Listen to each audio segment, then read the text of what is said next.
आप सभी का हमारे चैनल भैरवनाथ तांत्रिक तारा प्लेटफॉर्म जबलपुर में स्वागत है। आज मैं आपको कुछ महत्वपूर्ण जानकारी प्रदान करने वाला हूं, जो शायद आपको आगे भी फ्यूचर में भी काम आने वाले कल में भी काम में आ सकती है। नवरात्रि चल रही है, सभी को जय माता तारा, जय माता दी, नर्मदे हर, जय श्री महाकाल। नवरात्रि में इंसान आज अष्टमी के दिन माँ की पूजा करता है, लेकिन अष्टमी में अपने कुछ लोगों के घर के देवी देवता दिवाली की भी पूजा होती है। जो पूजा होती है वो नियम कानून से करें। पूजा को बिल्कुल पहले दिवाली की पूजा करें, उसके बाद ही कोई भी दूसरी पूजा करें, क्योंकि आप जो घर में अगर कोई सिद्धि साधना कर रहे हैं तो वो रात्रिकालीन है, लेकिन उनकी भी पूजा आपको दिवाली की पूजा के बाद करनी है। और आपका जोत तो अखंड जल रहा है, लेकिन आप नहा धो के पहले दिवाली की पूजा करें। उसके बाद ही कुछ लोगों के दिवाली में सवा का यानी आंकड़ा चलता है, 1.25 किलो, 5.25 किलो, सवा पाव, ऐसा चलता है। तो अपने दिवाली की पूजा का महत्वपूर्ण ध्यान दें और अपने घर के देवी देवता, कुल के देवी देवता जो भी हैं, उनको आप पूरी जानकारी ही लेकर ही पूजा पाठ करें। जो लोगों के घर में धार दी जाती है वो धार दें, अपने नियम कानून से चलें, फिर माँ की पूजा करें अपने, या जो भी आप देवी देवता की साधना कर रहे हैं, लेकिन सोच समझ के ही कार्य करें, बिना सोचे समझे कार्य ना करें। अगर आपकी कोई मन्नत या कुछ भी हो तो अष्टमी में बहुत सोच समझ के, क्योंकि अष्टमी में देवता प्रत्यक्ष होने की भी संभावना पूर्ण रहती है, इसलिए देवी देवता मजाक में ना बनाएं, उनकी श्रद्धा भाव से ही सेवा करें।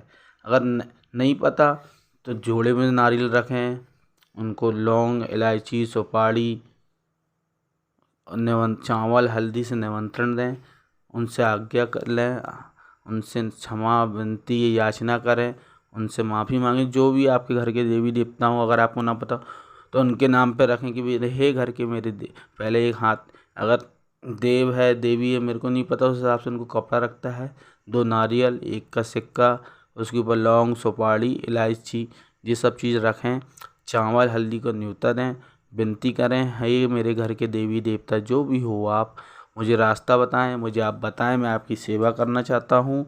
इतना कह के आप उनसे कहें तो हो सकता है आपके देवी देवता, अगर आपको नाम पता है तो और अच्छी बात है, पूरी जानकारी तो और अच्छी बात है, नहीं पता तो भी माफ़ी मांगना है तो भी माफ़ी मांगना है। हमको दोनों सूरत में माफ़ी मांगना है, क्योंकि बेटा बाप से माफ़ी मांग सकता है, ना कि बाप बेटे से।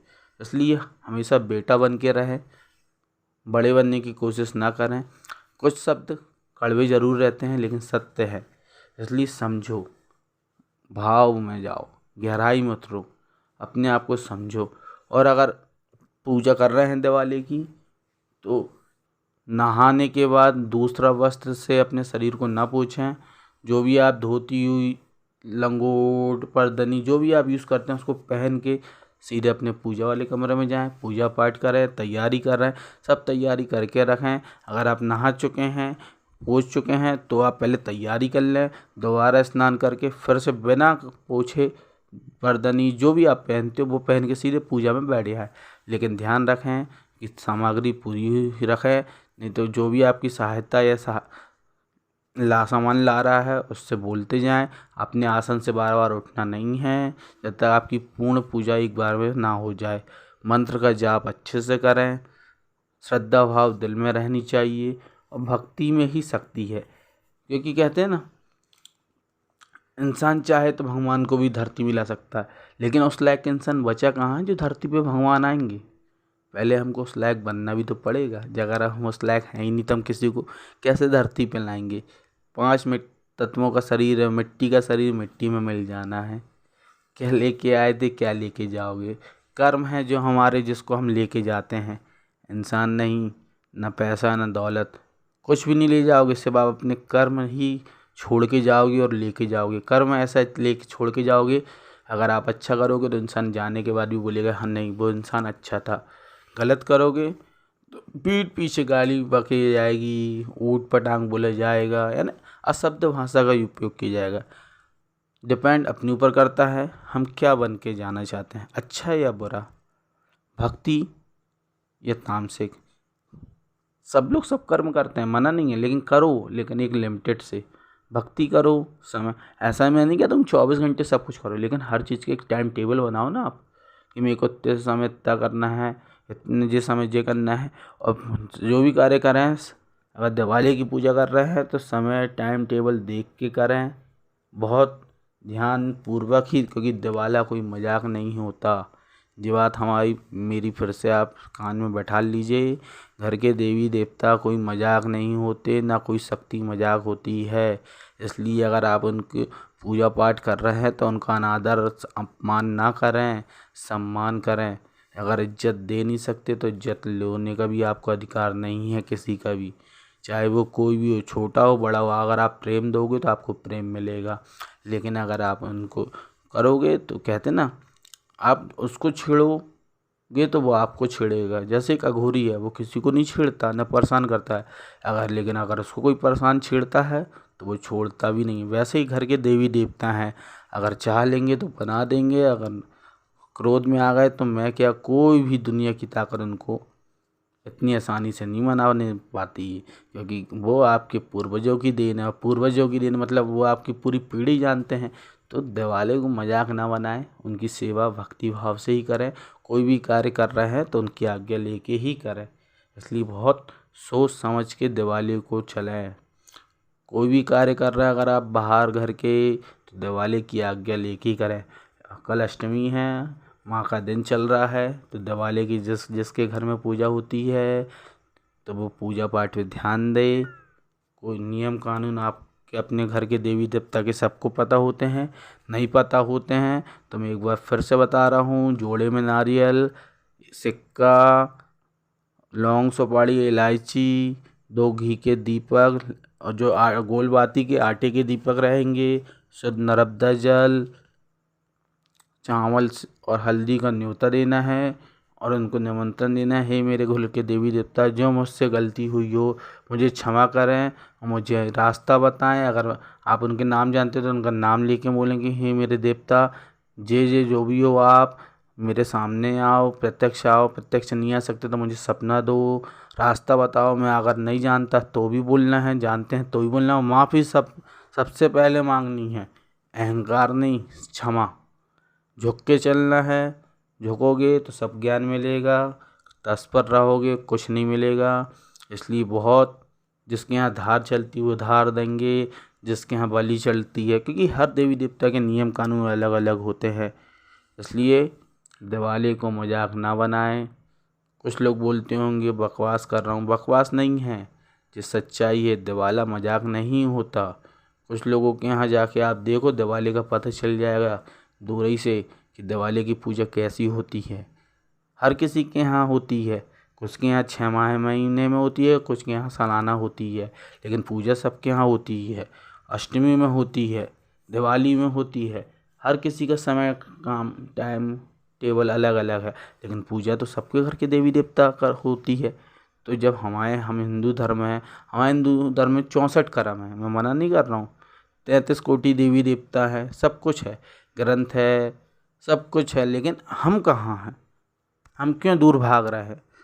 क्यों हम अपना धर्म छोड़ के, अपने देवी देवता छोड़ के कहीं दूसरे देवी देवता को पकड़ रहे हैं? कहते हैं ना, घर के ललाए और बाहर पूजन जाए। तो हमने पहले तो घर की तो सेवा करी नहीं है, दूसरे की सेवा कर रहे हैं। जब हम दूसरे की सेवा कर रहे हैं तो घर के भी देवी देवता आपकी सहायता क्यों करेंगे? ये भी तो समझो। तो पहले कौन आया है? पहले तो वही है ना, घर ही के कि बाहर के। जब तुमने जन्म लिया, पैदा हुए, माँ बाप ने किसकी सेवा कर रहे हैं? वो भी तो घर ही की कर रहे हैं ना, कि बाहर की कर रहे हैं? उनके पिताजी किसकी कर रहे हैं? घर ही के देवी देवता की। और उनके पिताजी वो भी तो यही कर रहे हैं ना, कि वो अलग से कर रहा है? नहीं, मेरे घर में नहीं है, मेरे घर में जो बैठे हैं बैठे रहो आप, मैं बाहर सेवा करूँगा? नहीं, पूर्वज भी पहले अपने घर के देवी देवता, खेरा खेर माई जितने हैं उनको पता रहता है। गांव देहात में आज भी चले जाओ, हर चीज़ नियम कानून से होती है। बस ये है कि हर किसी का करने का तरीका अलग होता है, लेकिन करते सब है। कुछ बता के करते हैं, कुछ छुपा के करते हैं। दिवाली की पूजा सिर्फ घर ही वाले ही करते हैं, बाहर वाले को इजाज़त नहीं रहती, यानी आज्ञा नहीं रहती कि वो उनके घर के देवी देवता की पूजा में सम्मिलित हो सकें। इसलिए आप जो भी कर रहे हैं, स्वच्छ, निर्मलता, श्रद्धा भाव, भक्ति भाव से ही करें। गलती की माफ़ी ज़रूर मांगें, हो सके तो अपने देवी देवता का जानकारी पूरी प्राप्त करें, क्योंकि बिना जानकारी के ज्ञान भी बहुत खतरनाक होता है। इसलिए हमारे घर के देवी देवता से माफ़ी मांग के ही चलें। नवरात्रि है, माँ की भक्ति भी चल रही है बहुत से लोगों की। कुछ लोग दुर्गा सप्तमी का पाठ भी करते हैं, कुछ लोग भैरव चालीसा करते हैं। हर कोई अलग अलग प्रकार से करता है, बस करने का तरीका अलग अलग होता है। मैं किसी को मना नहीं करता हूँ, सबकी अपनी अपनी श्रद्धा है, जो जो चाहे वो करे, लेकिन भाव लाओ, इस दिल में प्रेम लाओ। अगर प्रेम होगा तो सब कुछ होगा, क्योंकि प्रेम में वो ताकत है कि भगवान को भी धरती में आना पड़ता है, लेकिन उस लायक का प्रेम हो, ना कि वासना हो। प्रेम मतलब एक आत्मा का प्यार होता है, ना कि दिखावे का होता है। दिखावे में तो सब कोई चलते हैं, दिखावा नहीं करना है, हमको अपना भाव लाना है। भाव कहाँ से आता है? अंदर से। जिस दिन अंदर से करुणा निकलेगी, भाव निकलेगा, देवी देवता भी आपकी सहायता करेंगे।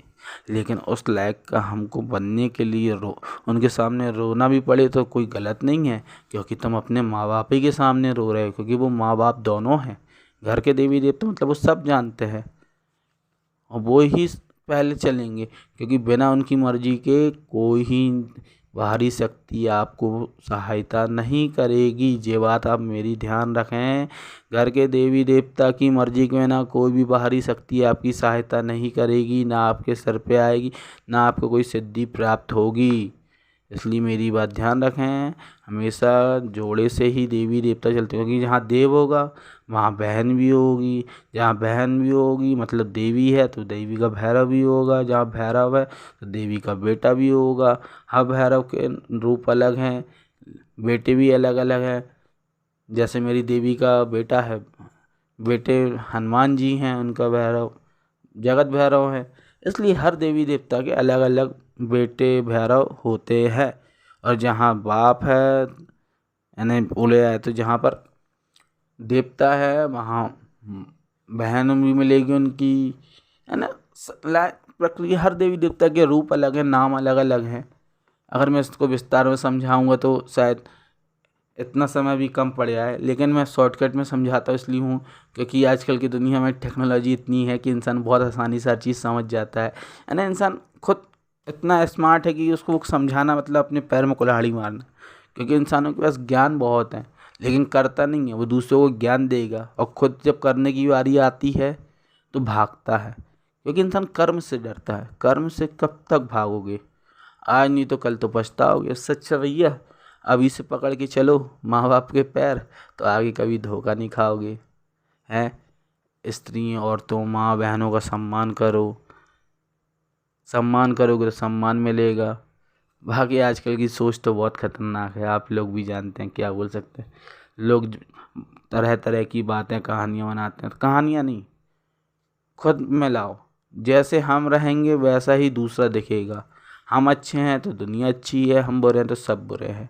हम मना नहीं कर रहे हैं, कुछ लोग होते हैं ऐसे, अच्छे होने के साथ भी होने के कारण भी उनके साथ गलत होता है।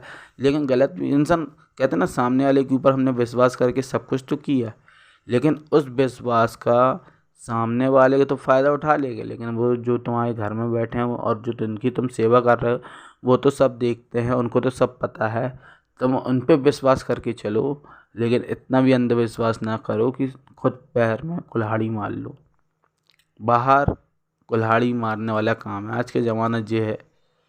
मैं मना नहीं कर रहा हूँ, नेकी कर दरिया में डाल, ना अच्छाई करो और भूल जाओ, गाओ मत। अगर तुमने अच्छाई करके गा दी तो मतलब तुम्हारी अच्छाई रह कहाँ गई? तुमने तो अपने आप से अपनी तारीफ कर दी, तो ये गलत है।